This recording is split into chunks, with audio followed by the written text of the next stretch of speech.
আজকের ভিডিওটা কোনো সাধারণ মোটিভেশনাল ভিডিও না। আজকের এই কথাগুলো আমি আপনাকে বলছি না, আমি বলছি আপনার ভেতরে লুকিয়ে থাকা সেই মানুষটাকে, যে কিনা গতকাল রাতে রেজাল্টের ভয়ে ঘুমাতে পারেনি। আমরা সবাই জানি পরীক্ষার পরে একটা অদ্ভুত নীরবতা নেমে আসে। 99 মানে 99% শিক্ষার্থী কেন যেন সেই নীরবতায় হারিয়ে যায়। কেন তারা ভেঙে পড়ে? কেন তারা বিশ্বাস করতে শুরু করে যে আমার দ্বারা আর কিছু হবে না? আজ আমরা এই মিথ্যে ভয় আর পরাজয়ের অন্ধকার দিকগুলো নিয়ে কথা বলব।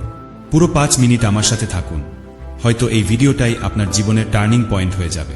প্রথমেই প্রশ্ন করি, কেন 99% শিক্ষার্থী ব্যর্থ হয়? আপনি কি মনে করেন তারা মেধাহীন? একেবারেই না। তারা ব্যর্থ হয় কারণ তাদের মাথায় ঢুকিয়ে দেওয়া হয়েছে যে জীবন মানেই রেজাল্ট। শুনুন, সমাজ আপনাকে বলবে তুমি A+ পাওনি, তোমার ভবিষ্যৎ শেষ। কিন্তু সত্যিটা কি জানেন? সমাজ আপনাকে একটা নম্বর দিয়ে বিচার করছে, কিন্তু জীবন আপনাকে বিচার করবে আপনার দক্ষতা দিয়ে। 99% শিক্ষার্থী এই জায়গায় ভুল করে। তারা মনে করে পরীক্ষার খাতাটাই তাদের জীবনের একমাত্র আয়না। কিন্তু ভাই বোন, আয়না তো শুধু বাইরের রূপ দেখায়, ভেতরের প্রতিভা নয়। আপনি যখন পরীক্ষার রেজাল্ট দেখে কাঁদতে বসেন, তখন আপনি আপনার মস্তিষ্কের সেই জায়গাটাকে মেরে ফেলছেন, যে জায়গাটা নতুন কিছু শিখতে পারে। পরাজয় মানে শেষ নয়, পরাজয় মানে আপনি একটা ভুল পথ খুঁজে পেয়েছেন, এবার সঠিক পথে হাঁটার পালা। এখন প্রশ্ন, কিভাবে ঘুরে দাঁড়াবেন? কিভাবে সেই 1% মানুষের কাতারে আসবেন যারা ব্যর্থতাকেও জয় করতে জানে? আমি আপনাদের 3টি মন্ত্র দিচ্ছি। এগুলো খাতায় না, মনের ভেতর লিখে রাখুন। 1 নম্বরের রেজাল্টকে আলাদা করুন। মনে রাখবেন, আপনার রেজাল্ট আপনার পরিচয় নয়। আপনি 100তে 80 পেয়েছেন না 60, সেটা দিয়ে আপনার চরিত্র নির্ধারিত হয় না। আপনি পরিশ্রম করতে পারেন কিনা, আপনি হেরে গিয়েও লড়াই করার সাহস রাখেন কিনা, সেটাই আসল পরিচয়।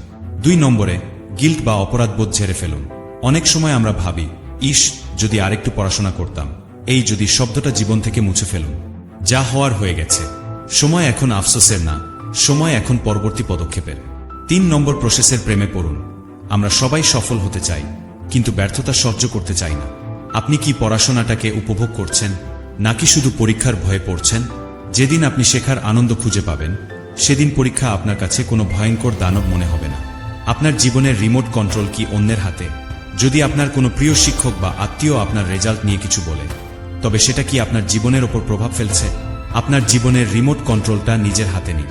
কেউ যদি বলে আপনি পারবেন না, তবে তাদের দেখিয়ে দেওয়ার জন্য নয়, বরং নিজের কাছে নিজেকে প্রমাণ করার জন্য উঠে দাঁড়ান। মনে রাখবেন, পৃথিবীতে তারাই সফল হয়েছে যারা চারপাশের মানুষগুলোর শব্দকে মিউট করে দিয়ে নিজের ভেতরের কণ্ঠস্বরকে গুরুত্ব দিয়েছে। আজ রাতে ঘুমানোর আগে আয়নায় নিজের চোখের দিকে তাকান। নিজেকে জিজ্ঞেস করুন, আমি কি সত্যিই চেষ্টা করেছিলাম? উত্তর যদি হ্যাঁ হয়, তবে আপনার কোনো আফসোস থাকার কথা না। আর যদি না হয়, তবে আগামীকাল থেকে নতুন করে যুদ্ধ শুরু হবে। আমি জানি এখন আপনার মনটা হালকা লাগছে, হয়তো অনেক কিছু বুঝতে পারছেন, কিন্তু এই অনুপ্রেরণা বেশিক্ষণ থাকবে না যদি আপনি এখনই একটা ছোট সিদ্ধান্ত না নেন। আপনার সেই ছোট সিদ্ধান্তটা কি? সেটা হতে পারে কাল সকালে উঠেই আপনার সবচেয়ে কঠিন পড়াটা শুরু করা, অথবা হতে পারে আপনার ব্যর্থতার কারণগুলো একটা ডায়েরিতে লিখে ফেলা। জীবন কোনো পরীক্ষার হলো না, জীবন একটা বড় সমুদ্র, আর আপনি সেই সমুদ্রের ক্যাপ্টেন। একটা জাহাজ ডুবলে ক্যাপ্টেন জাহাজ চালানো ছেড়ে দেয় না, সে নতুন করে সমুদ্র জয়ের পরিকল্পনা করে। আপনারা হয়তো ভাবছেন, আমি তো চেষ্টা করেছিলাম, তাও কেন হলো না? এখানেই আপনার ভুল। ব্যর্থতা মানেই কি সব শেষ? না, ব্যর্থতা হলো একটি ফিডব্যাক। আপনি কোনো খেলায় গোল করতে না পারলে কি খেলা ছেড়ে দেন, নাকি আবার প্র্যাকটিস করেন? পড়াশোনাটাও ঠিক তেমনি। যারা পরীক্ষায় খারাপ করেছেন, তারা আসলে একটা ভুল রুট খুঁজে পেয়েছেন। এখন আপনার কাজ হলো সেই রুটটা পাল্টে নতুন পথে হাঁটা। মনে রাখবেন, জাহাজ যখন ঝরে পড়ে, ক্যাপ্টেন কিন্তু জাহাজ ডুবিয়ে দেয় না, সে পাল তুলে নতুন বাতাসের অপেক্ষা করে। এবার আসি, কিভাবে আপনি প্রতিদিন ঘুরে দাঁড়াবেন। আমি আপনাকে বড় কোনো মন্ত্র দেব না, ছোট কিছু অভ্যাস তৈরি করুন। 1, প্রতিদিন সকালে উঠে নিজের একটা লক্ষ্য ঠিক করুন, যেটা পড়াশোনার সাথে সম্পর্কিত। 2, পড়ার সময় ফোনটা অন্য রুমে রাখুন। 3, দিন শেষে ডায়েরিতে লিখুন, আজ আপনি কোনো ভুলটা করেছেন যা কাল আর করবেন না। এই 3টি অভ্যাস যদি আপনি মাত্র 21 দিন চালিয়ে যেতে পারেন, তবে আপনার মস্তিষ্কের নিউরনগুলো নতুনভাবে কাজ করা শুরু করবে। আপনি তখন আর আগের সেই হতাশ শিক্ষার্থী থাকবেন না। আমার এই চ্যানেল মাইন্ড ওভার লিমিট তৈরি করার পেছনে আমার একটি লক্ষ্য ছিল। আমি দেখেছি আমাদের এই সমাজে হাজার হাজার মেধাবী ছেলে মেয়ে শুধুমাত্র সঠিক নির্দেশনার অভাবে পথ হারিয়ে ফেলছে। আমি এই চ্যানেলে এমন সব স্ট্র্যাটেজি নিয়ে আলোচনা করি যা আপনার মানসিক শক্তিকে ইস্পাতের মতো মজবুত করবে। আজকের এই 5 মিনিটের ভিডিওতে আমি যা যা বলছি, এর প্রতিটি শব্দ আপনার সাবকনশাস মাইন্ডে গেঁথে দেওয়া দরকার।